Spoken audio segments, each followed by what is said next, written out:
ಈ ಸ್ವರ್ಗ ಸೃಷ್ಟಿ ಮಾಡ್ಲಿಕ್ಕೆ ದುಡ್ಡು ಎಷ್ಟಿದ್ದೀರಾ? ನನ್ನ ಹತ್ರ ಈಗ ಅಕಸ್ಮಾತ್ ಈಗ ಒಳ್ಳೆ ಪ್ರಶ್ನೆ ಕೇಳಿದ್ರಿ. ನನ್ನ ಹತ್ರ ದುಡ್ಡು ಇದ್ರೆ ನಾನು ಚಂದ್ರಲೋಕದಲ್ಲಿ ಮನೆ ಕಟ್ತಿದ್ದೆ ಸರ್. ನಮ್ಗೆ ದೇವ್ರು ಚೆನ್ನಾಗಿಟ್ಟಿದ್ದಾನೆ. ಸೊ ಇವ್ರಿಗೆ ಬರೋ ಪರಿಸ್ಥಿತಿ ನಮಗ್ ಬರದೇ ಇಲ್ಲಪ್ಪ ಅನ್ನೋ ಒಂದು ಭಾವನೆಲಾದ್ರೂ ಮನುಷ್ಯ ಬದುಕ ಟ್ರೈ ಮಾಡ್ತಾನೆ ಸರ್. ಸೊ ನಾವು ಕಂಪ್ಲೀಟ್ ಆಗಿ ನಿರ್ಗತಿಕರಿಗೆ ಅಷ್ಟೇ ಸರ್ ನಾವು ಮಾಡ್ತಾ ಇರೋದು. ಯಾರು ಈಗ ಮನ್ಸ್ ಮಾಡ್ಬಿಟ್ಟಿದ್ರೆ ಸರ್, ಈಗ ಜನಸ್ನೇಹಿ ಯೋಗೇಶ್ ಅಂದ್ರೆ ತಮಗೆ ಗೊತ್ತಿದೆ ಅಲ್ವಾ ಸರ್? ಕರ್ನಾಟಕದಲ್ಲಿ ಒಂದಷ್ಟು ಜನ ಪ್ರೀತಿಸ್ತಾರಲ್ಲ ಸರ್, ಗೊತ್ತಿದೆ ಅಲ್ವಾ?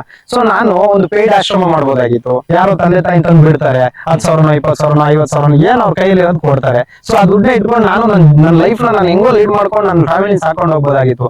ಅಟ್ಲೀಸ್ಟ್ ಎಷ್ಟು ಬಜೆಟ್ ಆಗ್ಬೋದು ಸರ್? ಇವಾಗ ಉದಾಹರಣೆಗೆ ಹೇಳ್ಬಿಡ್ತೀನಿ ಸರ್, ಕಬ್ಬಣ ಕೆಜಿ ಈಗ 58 ರಿಂದ 60 ರೂಪಾಯಿ ಇದೆ ಸರ್. ಸರಿ ಸುಮಾರು 60 ಟನ್ ಕಬ್ಬಣ ಬೇಕು ಸರ್. ಅಷ್ಟು ಒಳಗಡೆ ಆಗಬಹುದು ಅಂತ ಒಂದು ನಂಬಿಕೆ ಇದೆ. ಸೊ ಅದಕ್ಕೋಸ್ಕರ ಒಂದು ದೇವಲೋಕನೇ ಸೃಷ್ಟಿ ಮಾಡ್ಬೇಕು ಇಲ್ಲಿ ಇರ್ತಕ್ಕಂಥ ದೇವ್ರ ಮಕ್ಳಿಗೋಸ್ಕರ ಅಂತ ನಾವು ಶುರು ಮಾಡಿದ್ವಿ. ಅದು ಒಂದು ಸೂರ್ಯ ಚಂದ್ರ ಇರೋವರೆಗೂ ಶಾಶ್ವತವಾಗಿರುತ್ತೆ ಅಂತ ಭಾವಿಸ್ತೀನಿ ಸರ್. ನೀವು ಒಂದು ಪ್ರಶ್ನೆ ಕೇಳಿದ್ರಿ, ದುಡ್ಡು ಎಷ್ಟು ಮಡಗಿದೀರಾ ಅಂತ. ಈ ಕೆಲಸ ಮಾಡೋದಕ್ಕೆ ದುಡ್ಡಿನ ಅವಶ್ಯಕತೆ ಇಲ್ಲ ಸರ್. ಒಳ್ಳೆ ಮನ್ಸಿರ್ಬೇಕು. ಅದೊಂದಿದ್ರೆ ಭಗವಂತನೇ ಸಾರಥಿಯಾಗಿ ನಿಂತ್ಕೊಂಡ್ಬಿಡ್ತಾನೆ. ಅರ್ಥ ಮಾಡ್ಕೊಂಡ್ರ ಸರ್? ಆದ್ರೆ ಒಂದು ಆವರೇಜ್ ಏಜು ಅಂದ್ರೆ ಒಂದು 30 ವರ್ಷ 25 ವರ್ಷ 40 ವರ್ಷ ಈ ಏಜ್ ಅಲ್ಲಿ ಎಲ್ಲರೂ ಅವ್ರದೇ ಆದ ಒಂದು ಕನಸುಗಳನ್ನ ಕಟ್ಕೊಂಡು ನನ್ನ ಜೀವನ ಈ ರೀತಿ ಇರಬೇಕು, ಈ ತರ ಒಂದು ಮನೆ ಕಟ್ಟಬೇಕು, ಈ ತರ ಒಂದು ಕಾರ್ ತಗೋಬೇಕು, ಈ ತರದೊಂದು ದೊಡ್ಡ ಮನೆ ಕಟ್ಟಬೇಕು ಅಂತ ಕನಸು ಕಾಣೋದು ಸಹಜ.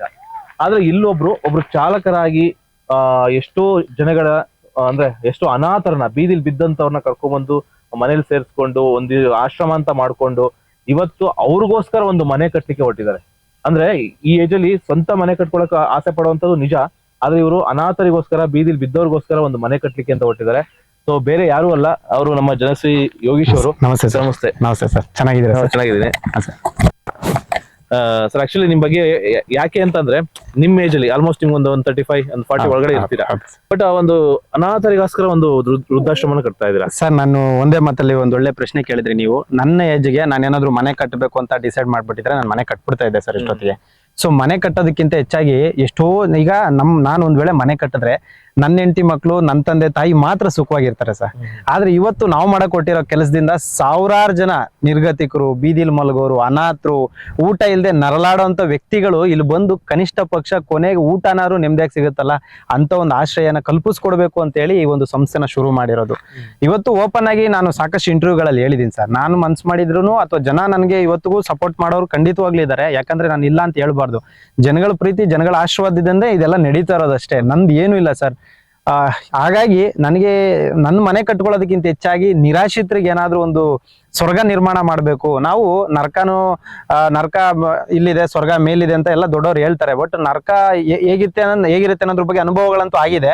ಸ್ವರ್ಗ ಹೇಗಿರುತ್ತೆ ಅನ್ನೋದ್ರ ಬಗ್ಗೆ ಅನುಭವ ಆಗಿಲ್ಲ. ಸೊ ಹಂಗಾಗಿ ಸ್ವರ್ಗನೇ ನಾವು ಭೂಲೋಕಕ್ಕೆ ಇಳಿಸ್ಬೇಕು ಅನ್ನೋ ಕಾರಣಕ್ಕೆ ಸ್ವರ್ಗ ನಿರ್ಮಾಣ ಮಾಡ್ತಾ ಇದೀನಿ ಸರ್ ನಾನು. Okay sir. ಇವಾಗ ಈ ತರದ ಒಂದು ದೊಡ್ಡ ಆಶ್ರಮ ಕಟ್ಟೋದು ಸುಲಭ ಅಲ್ಲ. ಆಕ್ಚುಲಿ ಒಂದು 30-40 ಮನೆ ಕಟ್ಟೋದೇ ತುಂಬಾ ಕಷ್ಟ. ಅಂತದ್ರಲ್ಲಿ ಇದು ಆಲ್ಮೋಸ್ಟ್ ಎಷ್ಟಿದೆ ಸರ್ ಇದು ಸ್ಕ್ವೇರ್ ಫೀಟ್? ಸರ್ ಉದ್ದಾನೆ ಬಂದ್ಬಿಟ್ಟು 170 ಅಡಿ ಉದ್ದ ಬರುತ್ತೆ, 60 ಅಡಿ ಅಗಲ ಬರುತ್ತೆ. ನಿಜವಾಗ್ಲೂ ನೀವು ಊಹೆನು ಮಾಡ್ಕೊಳ್ಳೋದಕ್ಕೆ ಸಾಧ್ಯ ಇಲ್ಲ. ಒಂದು ಏನ್ ಹೇಳ್ಬೇಕು, ಎಲ್ರು ಕೂಡ ತಿರುಪತಿ ಧರ್ಮಸ್ಥಳಕ್ಕೆ ಹೆಂಗ್ ಹೋಗ್ತಾರೋ ಅದೇ ತರ ಇಲ್ಲೂ ಬಂದು ದೇವ್ರಗಳ ದರ್ಶನ ಮಾಡ್ಕೊಂಡು ಹೋಗ್ಬೇಕು. ಇಲ್ಲಿರೋ ನಿರಾಶ್ರಿತರು ಅಂತ ಏನ್ ಹೇಳ್ತೀವಲ್ಲ ಅವರೆಲ್ಲ ದೇವ್ರಗಳ ಸಮಾನರು. ಸೊ ನಾವು ದೇವಸ್ಥಾನಕ್ಕೆ ಹೋದ್ರೆ ಕೇವಲ ವಿಗ್ರಹ ಮಾತ್ರ ನಮಗ್ ಕಾಣುತ್ತೆ. ಬಟ್ ಇಲ್ಲಿ ಬಂದ್ರೆ ಸಾಕ್ಷಾತ್ ದೇವ್ರಗಳೇ ಕಾಣ್ತಾರೆ ನಿಮ್ಗೆ. ಸೊ ಎಲ್ಲರ ದರ್ಶನ ಮಾಡೋದ್ರೆ ಸಕಲ ಸಂಕಷ್ಟಗಳು, ಸಕಲ ನೋವು, ಎಷ್ಟು ಈಗ ನಾವ್ ಅನ್ಕೋತೀವಿ ಸರ್ ನಮ್ ಲೈಫೇ ಕಷ್ಟ, ನಾವೇ ಲೈಫಲ್ಲಿ ತುಂಬಾ ಒದ್ದಾಡ್ತಾ ಇದೀವಿ, ನಮ್ದು ಹೆಂಗಪ್ಪ ಜೀವನ ನಡೆಸೋದು ಅಂತ ನಾವು ಯೋಚನೆ ಮಾಡ್ತಾ ಇರ್ತೀವಿ. ಬಟ್ ಅಂತವ್ರು ಇಲ್ಲಿ ಬಂದು ನೋಡಿದಾಗ, ಇವ್ರನ್ನೆಲ್ಲ ನೋಡಿದಾಗ ಅನ್ಸುತ್ತೆ ನಾವು ಬೆಟರ್ ಆಗಿದ್ದೀವಿ, ನಮ್ಗೆ ದೇವ್ರು ಚೆನ್ನಾಗಿಟ್ಟಿದ್ದಾನೆ. ಸೊ ಇವ್ರಿಗೆ ಬರೋ ಪರಿಸ್ಥಿತಿ ನಮಗ್ ಬರದೇ ಇರ್ಲಪ್ಪ ಅನ್ನೋ ಒಂದು ಭಾವನೆಲಾದ್ರೂ ಮನುಷ್ಯ ಬದುಕ ಟ್ರೈ ಮಾಡ್ತಾನೆ ಸರ್. ಸೊ ನಾವು ಕಂಪ್ಲೀಟ್ ಆಗಿ ನಿರ್ಗತಿಕರಿಗೆ ಅಷ್ಟೇ ಸರ್ ನಾವು ಮಾಡ್ತಾ ಇರೋದು. ಯಾರು ಈಗ ಮನ್ಸ್ ಮಾಡ್ಬಿಟ್ಟಿದ್ರೆ ಸರ್, ಈಗ ಜನಸ್ನೇಹಿ ಯೋಗೇಶ್ ಅಂದ್ರೆ ತಮಗ್ ಗೊತ್ತಿದೆ ಅಲ್ವಾ ಸರ್? ಕರ್ನಾಟಕದಲ್ಲಿ ಒಂದಷ್ಟು ಜನ ಪ್ರೀತಿಸ್ತಾರಲ್ಲ ಸರ್, ಗೊತ್ತಿದೆ ಅಲ್ವಾ? ಸೊ ನಾನು ಒಂದು ಪೇಯ್ಡ್ ಆಶ್ರಮ ಮಾಡ್ಬೋದಾಗಿತ್ತು. ಯಾರೋ ತಂದೆ ತಾಯಿ ತಂದು ಬಿಡ್ತಾರೆ 10,000 20,000 50,000 ಏನ್ ಅವ್ರ ಕೈಯಲ್ಲಿ ಇರೋದು ಕೊಡ್ತಾರೆ. ಸೊ ಆ ದುಡ್ಡನ್ನ ಇಟ್ಕೊಂಡು ನಾನು ನನ್ನ ಲೈಫ್ ನಾನು ಹೆಂಗೋ ಲೀಡ್ ಮಾಡ್ಕೊಂಡು ನನ್ನ ಫ್ಯಾಮಿಲಿನ ಸಾಕೊಂಡು ಹೋಗ್ಬೋದಾಗಿತ್ತು. ಬಟ್ ಯಾಕೆ ನಿರಾಶ್ರಿತರಿಗೆ ಆಶ್ರಯ ಕಲ್ಪಿಸ್ಕೊಡ್ತಾ ಇದೀವಿ? ಯಾಕೆ ಬೀದಿಲ್ ಬಿದ್ದಿರೋಂಥವ್ರಿಗೆ ನಾವು ಆಶ್ರಯ ಕಲ್ಪಿಸ್ಕೊಡ್ತಾ ಇದೀವಿ ಅಂದ್ರೆ ಆ ಭಗವಂತನ ಒಂದು ಆಶೀರ್ವಾದ, ಆ ಭಗವಂತನ ಅನುಗ್ರಹ ನಮ್ಗೆ ಸಿಕ್ಕಿರೋದ್ರಿಂದ ಈ ಒಂದು ಸೇವೆ ನಡೀತಾ ಇದೆ. ಸೊ ಹಾಗಾಗಿ ಅದಕ್ಕೆ ಪೂರಕವಾಗಿ ಕರ್ನಾಟಕದ ಜನ ಬೆಂತಡ್ತಿದ್ದಾರೆ ಸರ್. ಇದು ನನ್ನ ಒಬ್ಬನಿಂದ ಆಗ್ತಿರೋ ಕೆಲಸ ಅಂದ್ರೆ ಶುದ್ಧ ಸುಳ್ಳು ಸರ್ ಅದು. ಸರ್ ಇವಾಗ ಇದನ್ನೆಲ್ಲ ಕಟ್ಲಿಕ್ಕೆ ಎಷ್ಟು ಬಜೆಟ್ ಹಾಕೊಟ್ಟಿದ್ದೀರಾ? ಸರ್ ಬಜೆಟ್ ಬಗ್ಗೆ ಯಾವತ್ತೂ ನಾನು ಯೋಚನೆ ಮಾಡ್ದಲ್ಲ. ನಾನು ಮಾಡೋ ಕೆಲ್ಸದ ಬಗ್ಗೆ ನನ್ಗೆ ತುಂಬಾ ನಿಷ್ಠೆ ಪ್ರಾಮಾಣಿಕ ಅಂತ ಶುರು ಮಾಡ್ತೀನಿ ಸರ್. ಇವತ್ತು ನಾನು ಈ ಕೆಲಸ ಎಷ್ಟು ಖರ್ಚಾಗತ್ತೆ, ಇದನ್ನ ಮಾಡಕ್ ಆಗತ್ತಾ ಇಲ್ವಾ ಅನ್ನೋ ಅನುಮಾನ, ಆ ಗೊಂದಲಗಳೆಲ್ಲ ನನ್ನಲ್ಲಿ ಇರಲ್ಲ ಸರ್. ನಾನು ಏನಾದ್ರು ಶುರು ಮಾಡಿದ್ರೆ ಅದು ಖಂಡಿತವಾಗ್ಲೂ ಹಾಗೆ ಆಗತ್ತೆ. ಯಾಕೆ ಅಂತ ಹೇಳಿದ್ರೆ ಭಗವಂತ ಶನೇಶ್ವರ ಸ್ವಾಮಿ ಅವರು ನಮ್ಗೆ ಬೆನ್ನೆಲುಬಾಗಿ ನಿಂತಿದ್ದಾರೆ. ಕರ್ನಾಟಕದ ಜನರ ಆಶೀರ್ವಾದ ಇದೆ. ಸೊ ಹಾಗಾಗಿ ಈ ಕೆಲಸದ ಮೇಲೆ ನನಗೆ ಅಪಾರವಾದ ನಂಬಿಕೆ ಇದೆ ಸರ್. ಅವರೆಲ್ಲ ಆದಷ್ಟು ಬೇಗ ಈ ಒಂದು ಕೆಲಸವನ್ನ ಪರಿಪೂರ್ಣವಾಗಿ ಮುಗಿಸ್ಕೊಡ್ತಾರೆ ಅಂತ. ಓಕೆ, ಅಲ್ಲ ಈಗ ಆಕ್ಚುಲಿ ಈಗ ಯಾವ್ದೇ ಒಂದು ಇದ್ ಮಾಡ್ಬೇಕು, ಒಂದು ಬಜೆಟ್ ಅಂತ ಬೇಕೇ ಬೇಕು. ಈಗ ನೀವು ಆಶ್ರಮ ಕಟ್ಟಿ, ಮನೆ ಕಟ್ಟಿ, ಏನೇ ಕಟ್ಟಿ, ಒಂದು ಬಜೆಟ್ ಬೇಕೇ ಬೇಕು. ಅಟ್ಲೀಸ್ಟ್ ಎಷ್ಟು ಬಜೆಟ್ ಅಲ್ಲಿ ಆಗ್ಬೋದು ಸರ್? ಇವಾಗ ಉದಾಹರಣೆಗೆ ಹೇಳ್ಬಿಡ್ತೀನಿ ಸರ್, ಕಬ್ಬಣ ಕೆಜಿ ಈಗ 58 ರಿಂದ 60 ರೂಪಾಯಿ ಇದೆ ಸರ್. ಹೌದು, ಸರಿಸುಮಾರು 60 ಟನ್ ಕಬ್ಬಣ ಬೇಕು ಸರ್. 60 ಟನ್ ಕಬ್ಬಣ ಬೇಕು. ಅರ್ಥ ಮಾಡ್ಕೊಳ್ಳಿ, ಎಷ್ಟು ಸಾವಿರ ಸಿಮೆಂಟ್ ಬೇಕಾಗುತ್ತೋ ಗೊತ್ತಿಲ್ಲ, ಎಷ್ಟು ಜಲ್ಲಿ ಬೇಕಾಗುತ್ತೋ ಗೊತ್ತಿಲ್ಲ, ಬಟ್ ಆದ್ರೂ ಕೂಡ ತುಂಬಾ ದುಡ್ಡಂತೂ ಖರ್ಚಾಗತ್ತೆ. ಸೊ ನನ್ನ ಪ್ರಕಾರ 1-1.5-2 ಒಳಗಡೆ ಆಗ್ಬೋದು ಅಂತ 2 ಕೋಟಿ ನನ್ನ ಅನಿಸಿಕೆ. ಅಷ್ಟು ಒಳಗಡೆ ಆಗಬಹುದು ಅಂತ ಒಂದು ನಂಬಿಕೆ ಇದೆ. ಸೊ ಅದಕ್ಕೋಸ್ಕರ ಒಂದು ದೇವಲೋಕನೇ ಸೃಷ್ಟಿ ಮಾಡಬೇಕು ಇಲ್ಲಿರ್ತಕ್ಕಂಥ ದೇವ್ರ ಮಕ್ಕಳಿಗೋಸ್ಕರ ಅಂತ ನಾವು ಶುರು ಮಾಡಿದ್ವಿ. ಈ ಸ್ವರ್ಗ ಸೃಷ್ಟಿ ಮಾಡ್ಲಿಕ್ಕೆ ದುಡ್ಡು ಎಷ್ಟಿಟ್ಟಿದ್ದೀರಾ? ನನ್ನ ಹತ್ರ ಈಗ ಅಕಸ್ಮಾತ್ ಈಗ ಒಳ್ಳೆ ಪ್ರಶ್ನೆ ಕೇಳಿದ್ರಿ. ನನ್ನ ಹತ್ರ ದುಡ್ಡು ಇದ್ರೆ ನಾನು ಚಂದ್ರಲೋಕದಲ್ಲಿ ಮನೆ ಕಟ್ತಿದ್ದೆ ಸರ್. ಅನಾಥಾಶ್ರಮ ಕಟ್ಟಕ್ ನಾವು ಬರ್ತಾ ಇರ್ಲಿಲ್ಲ. ಇದು ಕಟ್ಟಕ್ಕಾದ್ರೂ ಸ್ವಲ್ಪ ಬೇಕಲ್ಲ? ಕೇಳಿದ್ರಿ, ಒಳ್ಳೆ ಕ್ವಶನ್ ಕೇಳಿದ್ರಿ. ಅಲ್ಪ ಸ್ವಲ್ಪ ಏನೋ ಸಿಮೆಂಟು ಜಲ್ಲಿಗೆ ಎಮರ್ಜೆನ್ಸಿ ತಂದ್ಕೊಳ್ಳೋಷ್ಟು ಒಂದಷ್ಟು ಸೇವಿಂಗ್ಸ್ ಮಾಡಿಟ್ಟಿದ್ದೀನಿ. ಸೊ ಅದರಿಂದ ಈಗ ಸ್ಟಾರ್ಟ್ ಮಾಡಿದೀನಿ ಕೆಲಸ. ಇನ್ನು ಕಂಪ್ಲೀಟ್ ಕೆಲಸವನ್ನ ಎಲ್ಲ ಕರ್ನಾಟಕದ ಜನ ಸಪೋರ್ಟ್ ಮಾಡಿದ್ರೆ, ಈಗ ಲಕ್ಷಾಂತರ ಜನ ಇದಾರೆ, ಕೋಟ್ಯಾಂತರ ರೂಪಾಯಿ ದುಡ್ಡು ಮಡಗಿರೋರು ಇದಾರೆ. ನಾನು ಅವರೆಲ್ಲ ಮನವಿ ಮಾಡ್ಕೊಳ್ಳೋದೇನಂದ್ರೆ, ಕನಿಷ್ಠ ಪಕ್ಷ 1 ಟನ್ನು 2 ಟನ್ನು ಕಬ್ಬಣ, ಇಟ್ಟಿಗೆ, ಮಳ್ಳು, ಜಲ್ಲಿ ಈ ರೀತಿ ವಸ್ತುಗಳನ್ನ ಇಲ್ಲಿಗೆ ತಂದ್ಕೊಟ್ರೆ ಅದು ಒಂದು ಸೂರ್ಯ ಚಂದ್ರ ಇರೋವರೆಗೂ ಶಾಶ್ವತವಾಗಿರುತ್ತೆ ಅಂತ ಭಾವಿಸ್ತೀನಿ. ಸರ್, ನೀವೊಂದು ಪ್ರಶ್ನೆ ಕೇಳಿದ್ರಿ, ದುಡ್ಡು ಎಷ್ಟು ಮಡಗಿದೀರಾ ಅಂತ. ಈ ಕೆಲಸ ಮಾಡೋದಕ್ಕೆ ದುಡ್ಡಿನ ಅವಶ್ಯಕತೆ ಇಲ್ಲ ಸರ್. ಒಳ್ಳೆ ಮನ್ಸಿರ್ಬೇಕು. ಅದೊಂದಿದ್ರೆ ಭಗವಂತನೇ ಸಾರಥಿಯಾಗಿ ನಿಂತ್ಕೊಂಡ್ಬಿಡ್ತಾನೆ. ಅರ್ಥ ಮಾಡ್ಕೊಂಡ್ರೆ ಸರ್, ನಾವೇನಾದ್ರೂ ಒಂದು ಒಳ್ಳೆ ಕೆಲಸ ಮಾಡ್ತಿದ್ರೆ ಭಗವಂತ ಸಾರಥಿಯಾಗಿ ನಿಂತ್ಕೊಂಡ್ಬಿಡ್ತಾನಂತೆ. ಸೊ ಭಗವಂತನ ಜೊತೆಗೆ ಭಗವಂತ ಬರೋದಕ್ಕೆ ಸಾಧ್ಯ ಇಲ್ಲ ಅಂತಾನೆ ಭಗವಂತನ ರೂಪದಲ್ಲಿ ಜನಗಳೆಲ್ಲ ಬಂದು ಅವ್ರ ಕೈಲಾಗಿದ್ದು ಸಣ್ಣ ಪುಟ್ಟ ಸಹಾಯ, ಇಟ್ಟಿಗೆ, ಮಳ್ಳು, ಜಲ್ಲಿ, ಸಿಮೆಂಟು ಈ ರೀತಿ ಕೊಡ್ತಾ ಇದ್ದಾರೆ. ಸೊ ಇವತ್ತು ಜನಸ್ನೇಹಿ ಆಶ್ರಮ ಗುರುತಿಸ್ಕೊಂಡಿದೆ ಅಂದ್ರೆ ಅದು ಕನ್ನಡಿಗರು ಕೊಟ್ಟಂತ ಭಿಕ್ಷೆ ಸರ್. ನಾನ್ ಸಾಯೋವರೆಗೂ ಅದನ್ನೇ ಹೇಳೋದು, ನಾನು ಸತ್ತ ಮೇಲೂ ಕೂಡ ಅದನ್ನೇ ಹೇಳೋದು ಸರ್. ಸಾವು ಮನುಷ್ಯನಿಗೆ ಯಾವಾಗ ಬೇಕಾದ್ರೂ ಬರ್ಬೋದು ಸರ್. ಈಗ ನಿಮ್ಗೆ ಗೊತ್ತಿರೋ ಹಾಗೆ ಕುಂತಿದ್ದ ಜಾಗದಲ್ಲೇ ಮನುಷ್ಯ ಸತ್ತೋಗ್ತಾ ಇದ್ದಾನೆ. ನನ್ ಸಾವು ನನ್ ಕಣ್ಮುಂದೆ ಕಾಣ್ತಾ ಇದೆ ಸರ್. ನಾನು ಯಾವತ್ ಸಾಯ್ತೀನಿ ಅಂತ ನನಗೆ ಗೊತ್ತಿಲ್ಲ, ಬಟ್ ನಾನು ಸಾಯೋದ್ರೊಳಗಡೆ ಒಂದು ನನಗೆ ಸಮಾಧಾನ ಆಗುವಂತ ಕೆಲಸ ಏನಾದ್ರು ಒಂದು ಭೂಮಿ ಮಾಡೋಗ್ಬೇಕಲ್ಲ ಸರ್. ಹಾಗಾಗಿ ಈ ಸೇವೆ ಮಾಡ್ತಾ ಇದೀವಿ. ನಮ್ಮ ಉಸಿರಿರೋವರೆಗೂ, ನಮ್ ಪ್ರಾಣ ಯಾವತ್ತು ಹೋಗುತ್ತೋ ಅಲ್ಲಿವರೆಗೂ ಪ್ರಾಮಾಣಿಕ ಪ್ರಯತ್ನ ನಾವು ಮಾಡ್ತೀವಿ. ನಮ್ ಕೈಲಾಗಿದ್ದು ಸಮಾಜಕ್ಕೆ ಕೊಡುಗೆಯಾಗಿ ಬದುಕ್ತಿವಿ. ಸೊ ಒಂದಷ್ಟು ಜನ ಮಾತಾಡ್ಕೋಬಹುದು, ಒಂದಷ್ಟು ಜನ ಅಲ್ಲಿಂದ ಬರುತ್ತೆ ಇಲ್ಲಿಂದ ಬರುತ್ತೆ, ಬಟ್ ಅದನ್ನ ನಿಭಾಯಿಸೋ ನಮ್ಗಷ್ಟೇ ಗೊತ್ತಿರುತ್ತೆ ಸರ್. ಎಷ್ಟು ಕಷ್ಟ ಇದೆ, ಎಷ್ಟು ನೋವಿದೆ, ಎಷ್ಟು ದಿನ ನಾವು ನಿದ್ದೆ ಮಾಡಲ್ಲ, ಎಷ್ಟು ದಿನ ನಾವು ಊಟ ಮಾಡಲ್ಲ, ಅದ್ರ ಬಗ್ಗೆ ನಮಗ್ ಮಾತ್ರ ಗೊತ್ತಿರುತ್ತೆ. ಸೊ ಜನರ ಸಪೋರ್ಟ್, ಜನರ ಪ್ರೀತಿ, ಅವರ ಒಂದು ಆಶೀರ್ವಾದ ನಮ್ಮನ್ನ ಇಲ್ಲಿವರೆಗೂ ಕರ್ಕೊಂಡ್ ಬಂದಿದೆ ಅಷ್ಟೇ. ಅಲ್ಲ ಆಕ್ಚುಲಿ ಕೆಲವ್ರು ಏನ್ ಅನ್ಕೋತಾರೆ ಅಂದ್ರೆ, ಅವ್ರಿಗೇನ್ ಬಿಡಪ್ಪ ಫಂಡ್ ಬರುತ್ತೆ, ಮತ್ತೆ ಫಂಡ್ ಅಂದ್ರೆ ಅವ್ರು ಕೊಡ್ತಾರೆ, ದಾನಿಗಳು ಕೊಡ್ತಾರೆ, ಇದ್ ಮಾಡ್ತಾರೆ ಅಂತ, ಅದೆಲ್ಲ ಬ್ಯಾಲೆನ್ಸ್ ಮಾಡ್ಬೋದಾ ಸರ್? ದಾನಿಗಳು ಕೊಡೋ ಮನ್ಸಿದೆ ಸರ್. ಅವ್ರು ಕೊಡೋ ತರ ಮಾಡ್ಬೇಕು ಅಂದ್ರೆ ಏನ್ ಮಾಡ್ಬೇಕು ಹೇಳಿ? ಆತರ ಕೆಲಸ ಮಾಡ್ಬೇಕು. ಆ ಕೆಲಸ ಮಾಡಿದ್ರೆ ಮಾತ್ರನೇ ಅವರು ಬಂದ್ ಕೊಡೋದು. ನಾನು ಆ ರೀತಿ ಕೆಲಸ ಮಾಡ್ತಿರೋ ಹೊತ್ತಿಗೆ ಜನ ನನಗೆ ಒಂದು ಪ್ರೀತಿ, ಆಶೀರ್ವಾದ ತೋರಿಸ್ತಿರೋದು. ಆ ಜನ ಕೊಟ್ಟಂತ ಹಣವನ್ನ ಒಂದೊಳ್ಳೆ ರೀತಿಯಲ್ಲಿ ಉಪಯೋಗಿಸ್ತಾ ಇದೀವಲ್ಲ, ಇದು ಜನ ಮೆಚ್ಚಲಿ ಅನ್ನೋ ಕಾರಣಕ್ಕಲ್ಲ ಸರ್. ಆ ಭಗವಂತನ ಮೆಚ್ಚಿಸ್ಬೇಕು ನಾವು ಫಸ್ಟ್. ಭಗವಂತಂಗೆ ಅರ್ಥ ಆಗ್ಬೇಕು, ಭಗವಂತ ನಾವು ಅವ್ರು ಕೊಟ್ಟಂತ ದುಡ್ಡನ್ನ ನಾವ್ ಏನ್ ಮಾಡ್ತಾ ಇದೀವಿ, ಯಾವ ರೀತಿ ಉಪಯೋಗಿಸ್ತಾ ಇದೀವಿ, ಯಾವ ರೀತಿ ಸಮಾಜಕ್ಕೆ ಕೊಡುಗೆಯಾಗಿ ಕೊಡ್ತಾ ಇದೀವಿ. ಸರ್ ಇವತ್ತು ನಮ್ ಬಗ್ಗೆ ಒಂದಷ್ಟು ಜನಕ್ಕೆ ಅರ್ಥನೇ ಆಗಲ್ಲ ಸರ್. ಯಾಕೆ ಹೇಳಿ? ನನ್ನ ಏಜು ಒಂದಷ್ಟು ಜನಕ್ಕೆ ಕನ್ಫ್ಯೂಸ್ ಮಾಡ್ಬಿಡತ್ತೆ, ಒಂದು ಕ್ಯೂರಿಯಾಸಿಟಿ ಹುಟ್ಟಿಸ್ಬಿಡುತ್ತೆ. ಯಾಕೆ ಈ ಚಿಕ್ಕ ಏಜ್ ಅಲ್ಲಿ ಹಿಂಗೆಲ್ಲ ಮಾಡೋದಕ್ಕೆ ಹೇಗ್ ಸಾಧ್ಯ ಅಂತ.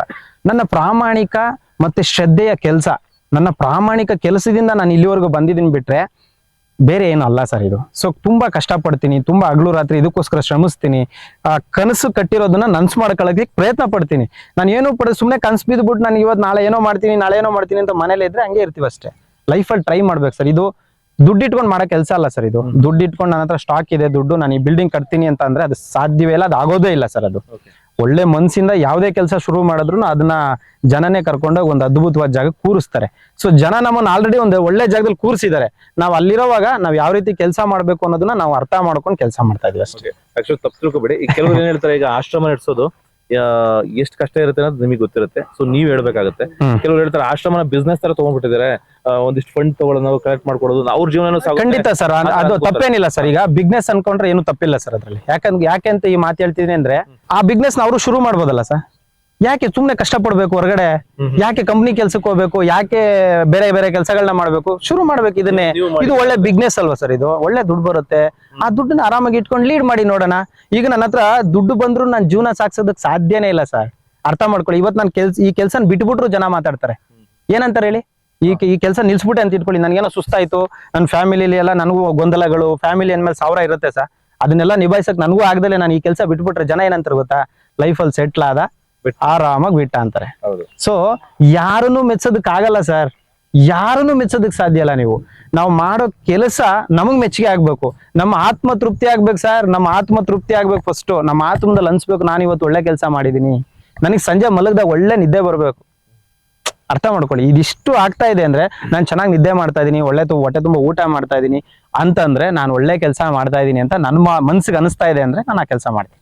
ಸೊ ಜನನ್ನ ಮೆಚ್ಚೋದಕ್ ಸಾಧ್ಯ ಇಲ್ಲ ಸರ್. ಈಗ ಟೋಟಲ್ ಇದು ಎಷ್ಟು ಎಕರೆನಲ್ಲಿ ಮಾಡ್ತಾ ಇರೋದು ಸರ್? ಇದು ಬರೋಬ್ಬರಿ 4 ಎಕರೆಲಿ ನಾವು ಕೆಲಸ ಶುರು ಮಾಡಿದೀವಿ. 4 ಎಕರೆಲಿ 2 ಎಕರೆ ಇವಾಗ ಕ್ಲಿಯರ್ ಆಗಿದೆ, ಇನ್ನೊಂದ್ 2 ಎಕರೆ ಸ್ವಲ್ಪ ಮಾತುಕತೆ ನಡೀತಾ ಇದೆ. ಸೊ ಅದು ಹಂಗೆ ಓಲ್ಡ್ ಅಲ್ಲಿ ಇದೆ. ಈಗ 2 ಎಕರೆ ಶುರು ಮಾಡಿದೀವಿ ಸರ್. 2 ಎಕರೆಲಿ ಇವಾಗ ನೀವು ನೋಡ್ತಾ ಇರಬಹುದು ಜನಸ್ನೇಹಿ ನಿರಾಶ್ರಿತರ ಆಶ್ರಮ, ಏನು ಧರ್ಮಸೌಧ. ಇದು ನಿಜವಾಗ್ಲೂ ಹೇಳ್ತಾ ಇದೀನಲ್ಲ, ಇಲ್ಲಿ ಯಾವುದೇ ಜಾತಿ ಭೇದ ಭಾವ, ನಾನ್ ದೊಡ್ಡವನು ನಾನ್ ಚಿಕ್ಕವನು, ನಾನ್ ಶ್ರೀಮಂತ, ನಾನ್ ಬೆಳ್ಳಗಿದ್ದೀನಿ ನಾನ್ ಕಪ್ಪಗಿದ್ದೀನಿ, ಯಾವುದೇ ತಾರತಮ್ಯ ಭೇದ ಭಾವ ಯಾವ್ದು ಇರಬಾರ್ದು ಸರ್. ಇಲ್ಲಿ ಮನುಷ್ಯನಾಗ್ ಬರ್ಬೇಕು, ಮನುಷ್ಯನಾಗ್ ಆಚೆ ಹೋಗ್ಬೇಕು ಸರ್, ಅಷ್ಟೇ. 4 ಎಕರೆ. ಈಗ ಸದ್ಯಕ್ಕೆ 2 ಎಕರೆ ಶುರು ಮಾಡಿ. ಯಾರ ಹೆಸರಲ್ಲಿದೆ ಇದು ಪ್ರಾಪರ್ಟಿ ಸರ್? ಕಂಪ್ಲೀಟ್. ಇದು ಒಳ್ಳೆ ಕ್ವಶನ್ ಕೇಳಿದ್ರಿ. ಆಕ್ಚುಲಿ ಕೆಲವರಿಗೆ ಅನುಮಾನ ಇರುತ್ತೆ, ಎಲ್ಲಪ್ಪ ತಗೊಂಡ್ಬಿಟ್ಟು ನಮ್ಮ ದುಡ್ಡೆಲ್ಲ ತಗೊಂಡು ಅವ್ರ ಹೆಸರು ಮಾಡ್ಕೊಂಡು. ಸರ್ ಏನ್ ಗೊತ್ತಾ, ಇವತ್ತು ಲಕ್ಷಗಟ್ಲೆ ಕೋಟಿಗಟ್ಲೆ ಕೊಳ್ಳೆ ಹೊಡೆದು ಐಷಾರಾಮಿ ಜೀವನ ಮಾಡ್ತಿದ್ದಾರೆ ಸರ್. ಅವ್ರನ್ನೆಲ್ಲ ಯಾರು ಪ್ರಶ್ನೆ ಮಾಡೋದಿಲ್ಲ. ನಾವು ಬೆಳಗ್ಗೆದ್ರೆ ನಮ್ ಜೀವನ ಪಣ ಇಟ್ಟು ಈ ಸೇವೆ ಮಾಡಿ, ಬೆಳಗ್ಗೆದ್ರೆ ನಾವು ಒಂಥರ ನೋಟ್ ಬುಕ್ ಕನ್ನಡಿ ತರ ನಾವ್ ಏನ್ ಮಾಡ್ತಾ ಇದೀವಿ, ಹೇಗಿದೀವಿ ಅನ್ನೋದನ್ನ ಬೆಳಗ್ಗೆದ್ರೆ ನಾವು ತೋರಿಸ್ತಾ ಇದೀವಿ. ಅದು ಹೇಳ್ತಾನೆ ಇರ್ತೀವಿ. ಅದು ಜನ ಅರ್ಥ ಮಾಡ್ಕೊಂಡಿದ್ದಾರೆ ಬಿಡಿ. ಬಟ್ ಈ ಕೆಲಸ ಆಗ್ತಾ ಇರೋದು ಆ ಭಗವಂತನಿಗೆ ಮೆಚ್ಚುಗೆ ಆಗಿದೆ ಅಂತ ನಾನು ಕೂಡ ಭಾವಿಸ್ತೀನಿ. ಇವತ್ತೇನ್ 2 ಎಕರೆ ಇಲ್ಲಿದೆ, ಈ 2 ಎಕರೆ ಕಂಪ್ಲೀಟ್ ಆಗಿ ನೋಡಿ, ನೀವು ನಾನ್ ಮನ್ಸ್ ಮಾಡ್ಬಿಟ್ಟಿದ್ರೆ, ನಾನ್ ಮನ್ಸ್ ಮಾಡಿದ್ರೆ ಸರ್, ನಾನು ಓಪನ್ ಆಗಿ ಚಾಲೆಂಜ್ ಮಾಡೇ ಹೇಳ್ತೀನಿ. ಸೊಂಡೆಗುಪ್ಪದಲ್ಲಿ ಈಗ ಆಶ್ರಮ ಇದೆ ಸರ್, ಆ ಆಶ್ರಮನ ನಡೆಸ್ಕೊಂಡು ನಾನು ಸಾಯೋವರೆಗೂ ಊಟ ಮಾಡ್ಬೋದು ಸರ್. ಆಗತ್ತಾ ಆಗಲ್ವಾ? ಮಾಡ್ಬೋದು. ಅಂದ್ರೆ ನೀವು ಹೆಂಗ್ ಬ್ಯಾಲೆನ್ಸ್ ಈಗ ಹೆಂಗಿದೆಯಾ ಅದನ್ನೇ ನಡೆಸ್ಕೊಂಡು ನಾನು ಸಾಯೋವರೆಗೂ ನನ್ನ ಹೆಂಡತಿ ಮಕ್ಕಳು ನನ್ನ ಊಟ ಮಾಡ್ಕೊಂಡು ನೆಮ್ಮದಿಯಾಗಿರ್ಬೋದು. ಅದನ್ನು ಹೊರತುಪಡಿಸಿ ಇಲ್ಲೂ ಮಾಡ್ತಾ ಇದ್ದೀನಿ ಅಂದ್ರೆ ನೀವು ಅರ್ಥ ಮಾಡ್ಕೊಳ್ಳಿ, ಈ ಜಾಗನ ಖರೀದಿ ಮಾಡಿ ಜನಗಳು ಕೊಟ್ಟಂತ 1 ರೂಪಾಯಿ ದುಡ್ಡನ್ನ ಉಳಿಸಿ ಅದನ್ನ ಸ್ವಾರ್ಥಕ್ಕೆ ಬಳಸ್ಕೊಳ್ಳದೆ ಅದನ್ನ ಒಳ್ಳೆ ರೀತಿಯಲ್ಲಿ ಉಪಯೋಗಿಸಿ 2 ಎಕರೆ ಜಾಗವನ್ನ ಖರೀದಿ ಮಾಡಿ ಅದು ಜನಸ್ನೇಹಿ ಚಾರಿಟೇಬಲ್ ಟ್ರಸ್ಟ್ ಹೆಸರಿಗೆ ರಿಜಿಸ್ಟರ್ ಮಾಡಿ, ಆಮೇಲೆ ಅದನ್ನ ಸಾರ್ವಜನಿಕರು, ನಾವು ಸತ್ತ ಮೇಲೂ ಕೂಡ ಸಮಾಜಕ್ಕೆ ಉಪಯೋಗ ಆಗ್ಬೇಕು, ಸಾರ್ವಜನಿಕರಿಗೆ ಉಪಯೋಗ ಆಗ್ಬೇಕು, ಬಡ ಮಕ್ಕಳಿಗೆ ಉಪಯೋಗ ಆಗ್ಬೇಕು, ಅನಾಥರು ನಿರ್ಗತಿಕರಿಗೆ ಉಪಯೋಗ ಆಗ್ಬೇಕು ಅಂತ ಈ ಸಂಸ್ಥೆ ಶುರು ಮಾಡಿರೋದು. ಇನ್ನೂ ಒಂದು ಕ್ವಶನ್ ಮಾಡ್ಬೋದು ಸರ್, ಸೊಂಡೆಗುಪ್ಪದಲ್ಲಿ ಜಾಗ ಇದೆಯಲ್ಲ ಅದು ಯಾರ ಹೆಸರಲ್ಲಿದೆ ಅಂತ. ಅರ್ಥ ಆಯ್ತಾ ಸರ್? ಆ ಹೆಸರು ಅದು ಅಷ್ಟೇನೆ ಸರ್, ಹೆಚ್ಚು ಕಮ್ಮಿ 8 ಗುಂಟೆ ಜಾಗ ಇದೆ. ಅದು ಕೂಡ ಜನಸ್ನೇಹಿ ಚಾರಿಟೇಬಲ್ ಟ್ರಸ್ಟ್ ಹೆಸರಲ್ಲೇ ರಿಜಿಸ್ಟರ್ ಮಾಡಿ, ಅದು ಕೂಡ ಅನಾಥರಿಗೆ ನಿರ್ಗತಿಕರಿಗಾಗಿ ಮುಡುಪಾಗಿಟ್ಟಿದೀವಿ. ಮುಂದಿನ ದಿನಗಳಲ್ಲಿ ಒಂದಷ್ಟು ಎಜುಕೇಶನ್ ಸಿಗದೆ ಇರುವಂತ ಮಕ್ಕಳಿದ್ದಾರೆ, ಅನಾಥರು ಮಕ್ಕಳಿದ್ದಾರೆ, ಅಂತವ್ರಿಗೆ ಏನಾದ್ರು ಅವಕಾಶ ಮಾಡ್ಕೊಡೋದಕ್ಕೆ ಸಾಧ್ಯ ಆದ್ರೆ ಖಂಡಿತ ಮಾಡ್ಕೊಡ್ತೀನಿ ಸರ್. ಅಂದ್ರೆ ಈಗ ಏನೇನು ಉದ್ದೇಶ ಇದೆ ಈಗ ಇದು ಮಾಡಿದ್ಮೇಲೆ ಆಶ್ರಮ ಬರೀ ಆಶ್ರಮ ನಡೆಸ್ಕೊಂಡು ಹೋಗೋದೇ ಅಥವಾ ಮತ್ತೆ ಬೇರೆ ಏನಾದ್ರು ಉದ್ದೇಶ ಇದೆಯಾ? ಅಂದ್ರೆ ಮೀನ್ಸ್ ಮಕ್ಕಳು ಅದೇನೋ ಸರ್, ಈಗ ಅದೇ ನೀವೊಂದು ಕ್ವಶನ್ ಕೇಳಿದಕ್ಕೆ ನಾನು ಆನ್ಸರ್ ಮಾಡ್ಬಿಡ್ತೀನಿ. 2 ಜಾಗನು ಜನಸ್ನೇಹಿ ಚಾರಿಟೇಬಲ್ ಟ್ರಸ್ಟ್ ಹೆಸರಲ್ಲೇ ಇದೆ, ಅದನ್ನ ಯಾರು ಬೇಕಾದ್ರೂ ಚೆಕ್ ಮಾಡ್ಕೋಬಹುದು. ಆಮೇಲೆ ಇನ್ನೊಂದು ಹೇಳ್ಬಿಡ್ತೀನಿ, ಇಷ್ಟು ವರ್ಷ ನಾನು ಕೆಲಸ ಮಾಡಿದೀನಿ, 30-40 ಸೈಟು ಕೂಡ ನನಗಿಲ್ಲ, ಸರ್ಕಾರನು ಯಾವ್ದಿಲ್ಲ ಸರ್. 6 ಅಡಿ 3 ಅಡಿ ಜಾಗನು ನನಗಿಲ್ಲ ಸರ್. ಯಾವ್ದು ನಾನು ಮನ್ಸ್ ಮಾಡಿದ್ರೆ ದೊಡ್ಡ ವಿಷಯ ಆಗಿರ್ಲಿಲ್ಲ, ನಾನು ಮಾಡ್ಕೊಂಡಿಲ್ಲ ಸರ್. ಕರ್ನಾಟಕದ ಜನರು ಮನ್ಸಲ್ಲಿ ನನಗೆ ಜಾಗ ಕೊಟ್ಟಿದ್ದಾರೆ, ಅದೇ ವಿಶಾಲವಾದ ಹೃದಯದಲ್ಲಿ ನಾನು ಇದೀನಿ, ಸಾಕು ನನ್ಗಷ್ಟೇ. ನನಗೆ ಇವತ್ತವರೆಗೂ ಇಲ್ಲ. ಮುಂದಿನ ದಿನಗಳಲ್ಲಿ ದೇವ್ರ ಶಕ್ತಿ ಕೊಟ್ರೆ, ನನಗೂ ಹೆಂಡತಿ ಮಕ್ಕಳು ಎಲ್ಲ ಇದ್ದಾರೆ. ಸೊ ನನಗೂ ಶಕ್ತಿ ಕೊಟ್ರೆ, ಯಾರಾದ್ರೂ ನನಗೂ ಸಪೋರ್ಟ್ ಮಾಡಿದ್ರೆ ನಾನು ಒಂದ್ ಸಣ್ಣದಾಗಿ ಮನೆ ಮಾಡ್ಕೋಬೇಕನ್ನ ಆಸೆ ಇದೆ. ಅದಕ್ಕೆ ಯಾವತ್ ಕಾಲ ಕೊಡ್ ಬರುತ್ತೋ ದೇವ್ರ ಅವತ್ತು ಯಾವತ್ತು ನನ್ಗೆ ಅನುಗ್ರಹಿಸ್ತಾರೋ ಅದು ನನಗೆ ಗೊತ್ತಿಲ್ಲ. ಬಟ್ ಇವತ್ತಿಗಂತೂ ನನ್ನ ಹತ್ರ ಏನೂ ಇಲ್ಲ ಸರ್. ನಾನು ಹಾಕಿರೋ ಬಟ್ಟೆ, ನಾನು ತಿನ್ನೋ ಊಟ, ನಾನು ಏನು ಇವತ್ತಿನ ಜೀವನ ಕಳೀತಾ ಇದ್ದೀನಿ, ನಾನು ಏನು ಇವತ್ತು ನೆಮ್ಮದಿಯಾಗಿದ್ದೀನಿ, ಅದಷ್ಟೇ ನಂದು ಸರ್. ಬಾಕಿ ಯಾವುದು ನಂದಲ್ಲ, ಎಲ್ಲ ಟ್ರಸ್ಟ್ ಸರ್. ಈಗ ಉದ್ದೇಶ ಏನೇನು ಅಂದ್ರೆ ಏನೇನು ಸರ್? ಈಗ ಉದ್ದೇಶ ಇಷ್ಟೇ ಸರ್. ಈಗ ನಿರ್ಗತಿಕರು, ಅನಾಥರು ಬೀದಿ ಬದಿಯಲ್ಲಿ 1000 ಜನ ಸಾಯ್ತಾ ಇದಾರೆ, ನಿರ್ಗತಿಕರಾಗಿ ಬದುಕ್ತಾ ಇದಾರೆ ಸರ್. ಎಲ್ರಿಗೂ ಆಶ್ರಯ ಕಲ್ಪಿಸ್ಕೊಡೋದಕ್ಕೆ ನನ್ನ ಕೈಲಿ ಆಗುತ್ತೋ ಇಲ್ವೋ ನಂಗೆ ಗೊತ್ತಿಲ್ಲ. ಬಟ್ ಆದ್ರೆ ನನ್ನ ಕಂಡಂತವ್ರು, ನನ್ನ ಕೈಲಾದಂತವ್ರಿಗೆ ನಾನು ಆಶ್ರಯ ಕೊಡ್ಬೇಕು. ಅವರು ಎಂತವ್ರೇ ಆಗಿರ್ಲಿ ಸರ್, ಎಂತ ಕಠಿಣ ಪರಿಸ್ಥಿತಿಲಿ ಇದ್ರು ಅಂತವ್ರಿಗೆ ಆಶ್ರಯ ಕೊಡ್ಬೇಕಂತ ಶುರು ಮಾಡಿದೀವಿ. ಅದ್ರ ಜೊತೆಗೆ ಉಚಿತವಾಗಿ ಎಜುಕೇಶನ್ ಸಂಬಂಧಪಟ್ಟಂಗೆ ಒಂದಷ್ಟು ಕೆಲಸ ಮಾಡ್ತಾ ಇದೀವಿ ಸರ್. ಯಾವ ತರ ಅಂತ ಹೇಳಿದ್ರೆ, ಈ ಬೀದಿ ಬದಿಯಲ್ಲಿ ಕೂಲಿ ಕೆಲಸ ಮಾಡೋಂಥವ್ರು, ಕೇಬಲ್ ಕೆಲಸ ಮಾಡೋಂಥವ್ರು, ಸಣ್ಣ ಪುಟ್ಟ ತಂದೆ ತಾಯಿ ತೀರೋಗಿರ್ತಾರೆ, ತಂದೆ ತೀರೋಗಿರ್ತಾರೆ, ಅಂತ ಮಕ್ಳಿಗೆ ಓದ್ಬೇಕನ್ನ ಆಸೆ ಇರುತ್ತೆ. ಯಾವ್ದೋ ಹೋಟೆಲ್ಗಳಲ್ಲಿ ಕೆಲಸ ಮಾಡ್ತಾರೆ, ಯಾವ್ದೋ ಬಾರಲ್ಲಿ ಕೆಲಸ ಮಾಡ್ತಾರೆ, ಅಂತ ಮಕ್ಕಳನ್ನ ನಾವು ಗುರುತಿಸಿ ಅಂತ ವಿದ್ಯಾರ್ಥಿಗಳಿಗೆ ನಾವು ಉಚಿತ ಶಿಕ್ಷಣ ಕೊಡ್ತೀವಿ ಸರ್. ಊಟ ತಿಂಡಿ ಬಟ್ಟೆ ಮೆಡಿಸಿನ್ ಮನಿಕೊಳ್ಳೋ ಜಾಗ ಎಲ್ಲವನ್ನೂ ನಾವೇ ಕೊಡ್ತೀವಿ, ಕಂಪ್ಲೀಟ್ಲಿ ಹಾಸ್ಟೆಲ್ ತರ. ಸೊ ಆ ವ್ಯವಸ್ಥೆನ ಮಾಡ್ಬೇಕು. ಯಾಕೆ ಇದಕ್ಕೆ ಶಕ್ತಿ ಸ್ಫೂರ್ತಿ ಎಲ್ಲ ಶಿವಕುಮಾರ್ ಸ್ವಾಮೀಜಿ ಅವ್ರು ನನ್ಗೆ. ಸೊ ಇವತ್ತು ಅವ್ರು 16,000 ಜನಕ್ಕೆ ದಾರಿದೀಪ ಆಗಿದ್ದಾರೆ. ನನ್ನ ಕೈಲಿ ಆ ಯೋಗ್ಯತೆ ಇದೆಯಲ್ಲೋ ಗೊತ್ತಿಲ್ಲ, ಬಟ್ ಅಟ್ಲೀಸ್ಟ್ ಒಂದ್ 20 ಜನನೋ 100 ಜನನೋ 1000 ಜನನೋ ಯೋಗ್ಯತೆಗೆ ತಕ್ಕಂಗೆ ಆ ಭಗವಂತ ಶಕ್ತಿ ಕೊಟ್ಟಂಗೆ ನಾನು ಖಂಡಿತವಾಗ್ಲೂ ಅವ್ರಿಗೆ ಆಶ್ರಯ ಮಾಡ್ಕೊಡ್ತೀನಿ. ಕೇವಲ ವಯಸ್ಸಾಗಿರೋಂಥವ್ರಿಗೆ ಅಷ್ಟೇ ಅಲ್ಲ, ಇಷ್ಟು ದೊಡ್ಡ ಜಾಗವನ್ನ ನಾನು ತಗೊಂಡಿರೋ ಉದ್ದೇಶನೇ ಅದು. ನಾನು ಹೋಗೋವಾಗ ನನಗೊಂದು ಅರ್ಥ ಇರಬೇಕು, ನನ್ನ ಸಾವುಗೊಂದು ಬೆಲೆ ಇರ್ಬೇಕು ಸರ್. ಅದೊಂದೇ ಕಾರಣಕ್ಕೆ ಈ ಒಂದು ಜಾಗನ ತಗೊಂಡು ಇಷ್ಟು ದೊಡ್ಡ ಪ್ರಮಾಣದಲ್ಲಿ ಮಾಡ್ತಾ ಇದ್ದೀನಿ. ಬಟ್ ತುಂಬಾ ಕಷ್ಟ ಆಗ್ತಾ ಇದೆ. ಎಲ್ರು ಹೇಳ್ಬೋದು ಜಾಗ ಬಂದಿದೆ ಇನ್ನಪ್ಪ ಬಿಲ್ಡಿಂಗ್ ಕಟ್ಬಿಡ್ತಾರೆ ಏನ್ ಈಸಿ ಅಂತ. ಬಟ್ ಒಂದೊಂದು ಇಟ್ಟಿಗೆ ಹೊಂಚೋದು ಎಷ್ಟು ಕಷ್ಟ ಅಂತ ಪಾಯ ತೆಗೆದ್ಮೇಲೆ ನನಗೂ ಗೊತ್ತಾಗ್ತಾ ಇರೋದು. ಅದಕ್ಕೆ ತುಂಬಾ ಡೀಪ್ ಆಗಿ ತುಂಬಾ ಇದೆಲ್ಲ ಮಾತ್ರ ಹಳ್ಳ ತರ ಇದೆ. ತುಂಬಾ ಇದು ಸಾಯಿ ಈಗ ಇದಕ್ಕೆ ಫಿಲ್ ಮಾಡಕ್ಕೆ ಸುಮಾರು ಹೆಚ್ಚು ಕಮ್ಮಿ 6 ಅಡಿ 4 ಅಡಿ ಮಣ್ಣೆ ಫಿಲ್ ಮಾಡ್ಬೇಕಾಗತ್ತೆ. ಸಾವಿರಾರು ಹೌದು ಸಾವಿರಾರು ಕೆಜಿ ಕಬ್ಬಣ ಬೇಕಾಗತ್ತೆ, ಜಲ್ಲಿ ಬೇಕಾಗತ್ತೆ, ಇಟ್ಟಿಗೆ ಬೇಕಾಗತ್ತೆ, ಮಳ್ಳು ಬೇಕಾಗತ್ತೆ. ಸರ್ ಒಂದು ಊಹೆ ಮಾಡ್ಕೊಳ್ಳಿ ಸರ್, ನಿಮ್ಗೂ ಗೊತ್ತಿದೆ ಸರ್, ಇದೇನು ಈ ಸತ್ಯ ಎಲ್ಲರಿಗೂ ಗೊತ್ತಿದೆ. ದೊಡ್ಡ ದೊಡ್ಡ ಪುಣ್ಯಕ್ಷೇತ್ರಗಳಿದಾವೆ ಸರ್, ದೊಡ್ಡ ದೊಡ್ಡ ಪುಣ್ಯಕ್ಷೇತ್ರಗಳು. ಆ ದೊಡ್ಡ ದೊಡ್ಡ ಪುಣ್ಯಕ್ಷೇತ್ರಗಳೆಲ್ಲ ಬಂದು ದೇವ್ರುಗಳೇ ಕಟ್ಬಿಟ್ರ ಸರ್? ರಾತ್ರಿ ದೇವ್ರುಗಳು ಕಟ್ಬಿಟ್ರ? ನಂಬ್ತೀರಾ ಇದನ್ನ ನೀವು? ದೇವ್ರು ಕಟ್ಬಿಟ್ರ? ಮತ್ತೆ ಹೆಂಗಾಯ್ತು ಸರ್ ಅದು? ಯಾರು ನಡ್ಸ್ಕೊಂಡು ಹೋಗ್ತಾರೋ ಅವರೇ ಕಟ್ಟಿದ್ದು. ಅವ್ರೊಬ್ರೆ ಕಟ್ಟಿದ್ರ? ಜನಗಳ ದುಡ್ಡಲ್ಲೇ ಕಟ್ಟಿದ್ರು.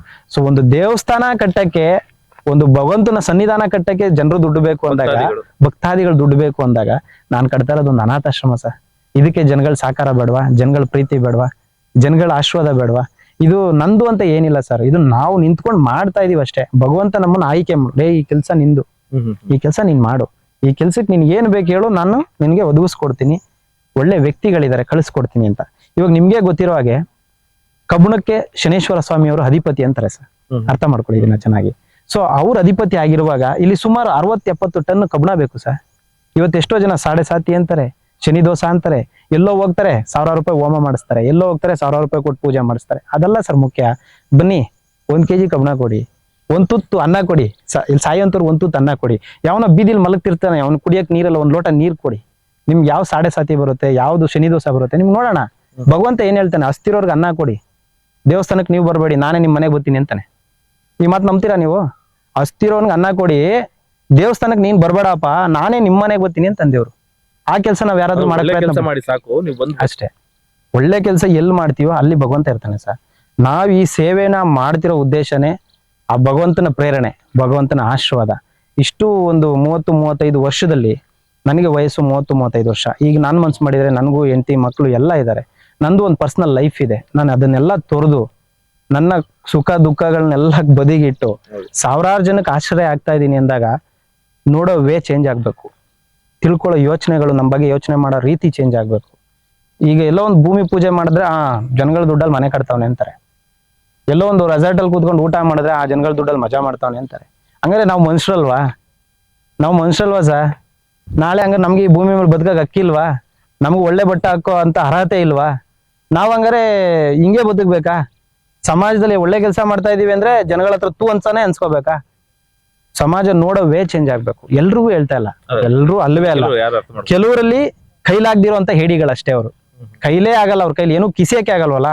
ಅಪ್ಪ ಅಮ್ಮಂಗೂ ಇಟ್ಟ ಹಾಕುದಿಲ್ಲ, ಕೊನೆ ಪಕ್ಷ ಬೀದಿಲಿರೋ ನಾಯಿಗೂ ಅನ್ನ ಹಾಕಿರೋದಿಲ್ಲ ಅವರು.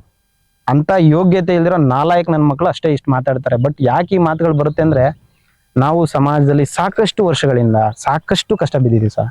ಸಮಾಜಕ್ಕಾಗಿ ದುಡಿತಿದ್ದೆ ನೋಡಿ, ಬಾರ್ಡ್ರಲ್ಲಿ ಸೈನಿಕರು ದುಡಿತಾ ಇದಾರೆ. ನಾನು ಹೇಳೋದು, ನಾನು ಅವ್ರಿಗೆ ಹೋಲ್ಸ್ಕೊಳ್ತಾ ಇಲ್ಲ, ಬಾರ್ಡ್ರಲ್ಲಿ ಸೈನಿಕರು ದುಡಿತಾ ಇದಾರೆ. ಅವರಷ್ಟು ನಮ್ಗೆ ಯೋಗ್ಯತೆ ಇಲ್ಲ, ಆದ್ರೆ ಕನಿಷ್ಠ ಪಕ್ಷ ನಮ್ಮ ಕೈಲಾದಷ್ಟು ಸೈನಿಕರ ತರ ನಾವು ಕೆಲಸ ಮಾಡ್ತಾ ಇದ್ದೀವಿ.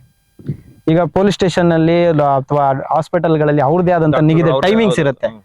12 hours 10 hours ಅಂತ ಡ್ಯೂಟಿ ಅವರ್ಸ್ ಇರುತ್ತೆ. ನಮ್ಗೆ ಡ್ಯೂಟಿ ಅವರ್ಸ್ ಇಲ್ಲ, 24x7 ಕೆಲಸ ಮಾಡಬೇಕು. ಆಯ್ತಾ? 365 ದಿನ ಜನಸ್ನೇಹಿ ಆಶ್ರಮದ ಬಾಗಿಲು ತೆಗ್ದಿರತ್ತೆ. ಸೊ ಈ ರೀತಿ ಓಕೆ ಸರ್, ಇವಾಗ ಕೊನೆಗದಾಗಿ ಈಗ ಒಳ್ಳೇದಾಗ್ಲಿ, ಒಂದು ಆಶ್ರಮನ ಕಟ್ತಾ ಇದ್ರಿ. ಯಾಕಂದ್ರೆ ಆಶ್ರಮ ಅಂದ್ರೆ ಯಾರಿಗೆ ನಿರ್ಗತಿಕರಿಗೆ ಒಂದು ಆಶ್ರಮದ ಮನೇನ ಮಾಡ್ಕೊಡ್ತಾ ಇದ್ರ. ಸೊ ಇದಕ್ಕೆ ಏನೆಲ್ಲ ಬೇಕಾಗ್ಬೋದು? ಯಾಕಂದ್ರೆ ಜನಗಳಿಗೋಸ್ಕರ ಮಾಡ್ತಾ ಇರೋದು ಅಂತ ಹೇಳಿದ್ರಿ. ಸೊ ಜನಗಳಿಂದ ಏನೇನ್ ಬೇಕು ಅದು ನೀವು ಹೇಳ್ಕೋಬೋದು ಸರ್? ಸರ್ ಖಂಡಿತವಾಗ್ಲೂ ಜನರ ಸಹಕಾರ, ಪ್ರೀತಿ, ಆಶೀರ್ವಾದ ಬೇಕೇ ಬೇಕು ಸರ್. ಇದು ಯಾಕೆಂದ್ರೆ ತುಂಬಾ ಕಷ್ಟ ಆಗುತ್ತೆ ಈ ತರದೊಂದು ಸಂಸ್ಥೆ ಕಟ್ಟೋದಕ್ಕಾಗಿರ್ಲಿ, ಇದನ್ನ ನಿಭಾಯಿಸೋದಕ್ಕಾಗಿರ್ಲಿ, ಇದನ್ನ ಒಂದು ಸುಂದರವಾದ ರೂಪ ತರಬೇಕು ಅಂದ್ರೆ ಜನರ ಸಹಕಾರ ಬೇಕೇ ಬೇಕು ಸರ್. ಒಂದು ಕಲ್ಲನ್ನ ಶಿಲೆ ಮಾಡ್ದಂಗೆ, ಇವಾಗ ಒಂದು ಕಲ್ಲನ್ನ ಶಿಲೆ ಮಾಡೋದಕ್ಕೆ ಜನರ ಸಪೋರ್ಟ್ ಬೇಕೇ ಬೇಕು. ಸೊ ಪ್ರತಿಯೊಬ್ರು ಕೂಡ ಈ ವಿಡಿಯೋ ನೋಡೋಂಥವ್ರು ಜಲ್ಲಿ ಆಗಿರ್ಬೋದು, ಮಳ್ಳಾಗಿರ್ಬೋದು, ಇಟ್ಟಿಗೆ ಆಗಿರ್ಬೋದು, ನಿಮ್ ಕೈಲಾದಷ್ಟು, ಈಗ ಕಬ್ಬಣದ ರೈಟ್ ತುಂಬಾ ಆಗಿರೋದ್ರಿಂದ 30-40 ಟನ್ ಕಬ್ಬಣ ಕೊಡಿ ಅಂದ್ರೆ ಯಾರು ಕೊಡೋದಕ್ಕೆ ರೆಡಿ ಇಲ್ಲ ಸರ್. ಹಂಗಾಗಿ 1 kgನೋ 5 kgನೋ 10 kgನೋ ಅಥವಾ 1 ಟನ್ನೋ ನಿಮ್ಮ ಕೈಲಾದಷ್ಟು ಸಪೋರ್ಟ್, ಇಟ್ಟಿಗೆ, ಮಳ್ಳು, ಜಲ್ಲಿ ಅಥವಾ ನಿಮ್ಮ ಕೈಲಾದಷ್ಟು ಸಿಮೆಂಟು ದಯವಿಟ್ಟು ಇಲ್ಲಿಗೆ ಡೊನೇಷನ್ ಮಾಡಿ ತಂದು ಕೊಡಿ. ಈ ಜಾಗಕ್ಕೆ ನೀವೇ ತಂದು ನೀವು ನೋಡಿ ಕೊಡಿ ಅಂತ ಹೇಳಕ್ ಇಷ್ಟಪಡ್ತೀನಿ. ನೀವು ಕೊಟ್ರೆ ಒಂದು ಅದ್ಭುತವಾದಂತ ಸ್ಥಳ, ಒಂದು ಅದ್ಭುತವಾದಂತ ಧರ್ಮ ಕ್ಷೇತ್ರ. ಇದು ಧರ್ಮ ಕ್ಷೇತ್ರ ಸರ್.